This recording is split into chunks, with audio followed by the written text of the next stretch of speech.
नमस्कार मित्रांनो, तर मी साहिल देशमुख. तुम्हाला माहितीचा पण एक सिरीज चालू केलेली आहे. माणगाव तालुक्यामधलं आपल्याला प्रत्येक गाव कॅप्चर करायचं आहे. तर तेच मी आज आलेलो आहे निजामपूर विभागातील सोनारवाडी गावामध्ये. तर आपण बघूया या पाखरच्या डोलांनी म्हणजेच ड्रोनच्या डोलांनी सोनारवाडी गावावरून कसा दिसतोय.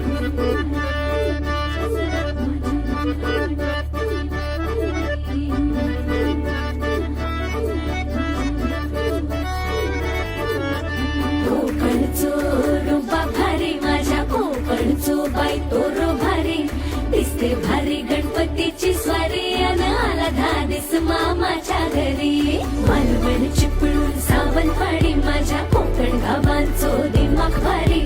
दिसते भारी गणपतीची स्वारी माझ्या